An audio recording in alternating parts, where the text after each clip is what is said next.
What's going on, everyone? Nick or Catalyst here. Welcome back to the channel, everyone. Hope you are all doing well.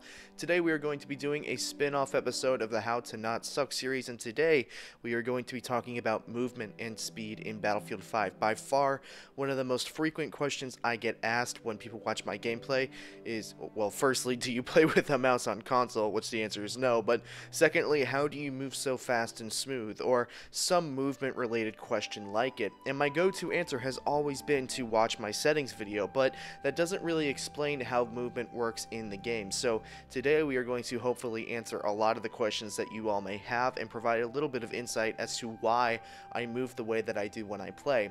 If you enjoyed this video, make sure that you drop a like on it and share it around if you could be so kind. Let's get right into it. You know, it's always a dilemma when making videos like this because there's one side of you that genuinely wants to help people and fulfill that responsibility because that's what people expect from you and expect from the content. But on the other side of things, it forces you to sometimes spill some secrets that you don't want to spill. But today I'm going to spill these secrets for you, and the first secret is that my speed on screen is actually nothing more than an illusion. For the most part, let me explain. Now, for some of you, this may not be a secret, and if it's not, good for you. You guys are already one step ahead of the curve, but for those of you who don't know about this can single-handedly change your gameplay. If you've been around my channel for a while, you've probably heard me say that Battlefield games' default settings are some of the worst settings in first-person shooter games. They really impair you more than they ease you into the game, and one of those settings that the game really screws you over on is your field of view setting. Now, the standard FOV for a lot of first-person shooter games, especially on PC, is about 90, but in Battlefield games your default FOV is 60, and that's a huge difference mathematically, of course, but even more so when you apply it to being in-game and how it actually feels. Now, having the field of view that I play on, which is 95, in comparison to the default field of view, which is 60, does a couple of things, but they are all illusionary differences. The first and most obvious one is that with a larger FOV, you can see more things around me.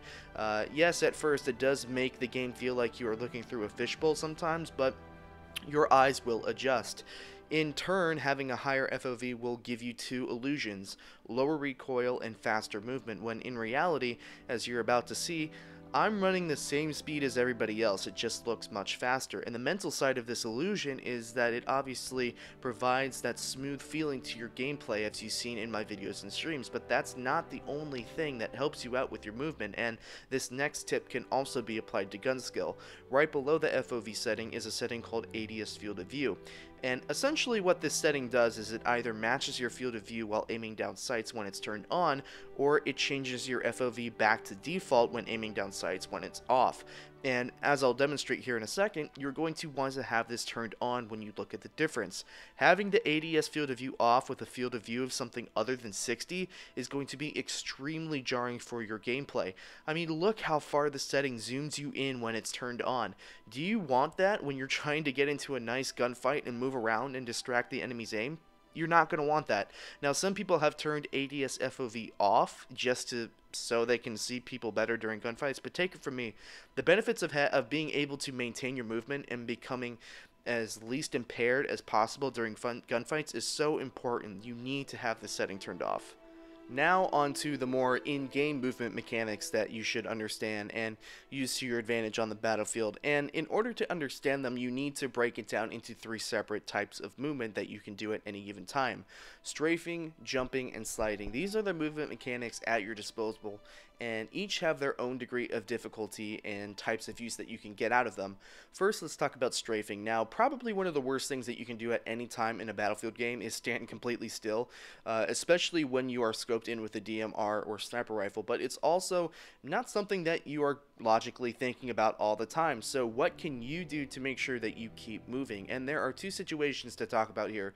The first being when you are on a head glitch or behind a piece of cover. One thing that you should definitely start practicing is whenever you are peeking from a head glitch is that you start wiggling your left stick back and forth erratically while aiming down sight. And you'll see me doing this quite a lot in the gameplay on screen when you're looking for it. It's very subtle if you aren't looking for it, but it does two things. One, it keeps my left thumb moving on the stick, so if I get into a bad situation, it's easier for me to retreat from that situation, and I don't have to start moving my thumb from the ready position than if I was just staying still on the head glitch. Additionally, it makes it harder for snipers to get that headshot on me, and if you play a lot of Battle Royale games, especially on PC, that will probably be very familiar for you. Something to note, though, about Battlefield 5 is that it does penalize you if you wiggle your left stick too much, and that's simply to reduce AD spam, which is essentially what this is, but on a console controller. So just know that when moving your left stick left to right, like I've been telling you, you only get a certain amount of rotations on the stick before the game automatically restricts your movement. The other situation in which strafing is applied is obviously out in the open, and again, you don't want to stand still because that will make it easy for your opponent to kill you. So in comparison to the head glitch situation that we just talked about, it's not the best solution to just strafe back and forth in place without employing some other type of movement like crouching, because most players will pick up your movement pattern and kill you pretty easily if you miss shots. So the simple solution if you get into a 1v1 gunfight is to just go one way and double back once, and if possible, have the direction that you are strafing be towards some kind of cover. That's the simplest movement that you can employ, and that's what you should practice before trying anything more difficult like crouch shooting or falling on your back in the middle of a gunfight. Now, in particular, people often respond with, well, how am I supposed to hit moving targets when I'm moving as well? That makes it harder for me, won't it? And for some players, it will be a little jarring at first, but there is a nice rule of thumb that you can use to help you with your aim on moving targets while moving yourself, and that is to simply strafe in the direction that they are running, and I'll show you with a few examples. And this is really good if you have trouble hitting shots on people running from far away, because most people would try and just stay still and track their right stick, but there is an easier way to get that kill and you don't have to stay still to do it, and that solution is to strafe in motion with their movement in the same direction as I said. And on your screen are a couple of examples right now. Watch how I match the speed and direction of my target with my strafing, and my aim lines up exactly with where they are, with a couple of little adjustments here and there. This is something that is very subtle, but it actually has a lot of benefits when you get into gunfights, and it will greatly develop your aim and tracking with enough practice. Now on to the other two main movements, and that is sliding and jumping, and you'll see me do a lot of this when I play, and while yes, some of it is due to bad habit, a lot of it is for a good reason. When it comes to these two types of movement, there are generally one rule of thumb, and that's use sliding for speed and use jumping for maneuverability. And you're probably thinking to yourself, what's the difference? And yes, they are knocking on different sides of the same door, but there is a difference, and that difference is how you choose to use those two features.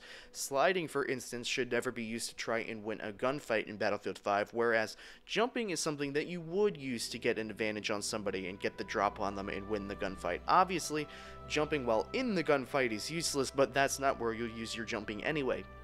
So sliding should be used to get across open areas and used to retreat away from gunfights, since sliding does give you a very minor speed boost, especially when going downhill. So you'll want to use your sliding to speed around the map and also get away from gunfights. Now, you can use a jump into a slide or a slide into a jump and do jump sliding, and although this doesn't give you any further boost to your speed from a slide, it does make you harder to hit, and you'll see me do it quite often. I personally use the slide to beat people on rotations to flanks, but again, you should use it to get through bad open areas faster and as a device to escape quickly and minimize your hitbox on that escape.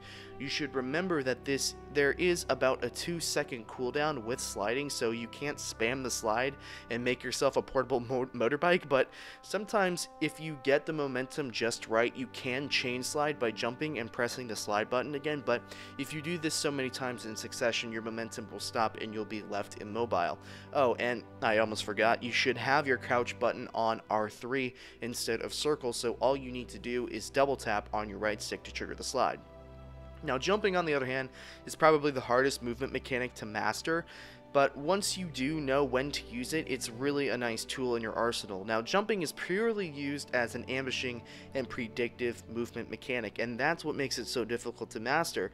You are going to want to use the jump mostly around corners and through very clustered areas of the map, and I mentioned combining the jump with the slide earlier when talking about sliding, and this is where that combo in particular is so good, but you should use your jump as a way to navigate close quarters areas and also use as a surprise spurt of movement to win gun battles against enemies when rounding corners that you know people are going to be around, or you predict that somebody is going to be there in general. And like with sliding, after so many jumps, the game begins to restrict your movement and your jump becomes less pronounced, but the main difference, of course, is just sliding is used for speed and escape, and jumping is more for maneuverability, surprise, and making your opponent miss. Now, as you've already probably gathered, the best players have mastered these movement mechanics and know how to use them in combination with one another, and when to use them, period. And you can often tell a good player from a bad one just by how they move and where they are positioned. A lot of you also asked me about positioning, and although that's not going to be covered in this video because I've already covered it, you should check out that video on how to stay alive longer for help on, positioning and whatnot. But you should take that video and then this video and practice using the methods of movement to go from one position of control to another, whether it's between head glitches or from one house to another.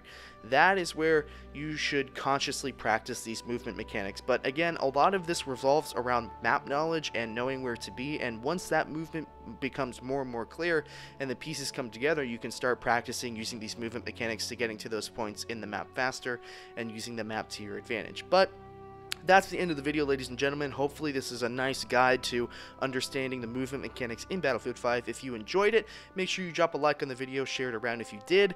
If you're new here, subscribe, turn on post notifications if you haven't already. Thank you all so much for watching. My name is Nick, or Catalyst, and I will see you all another time.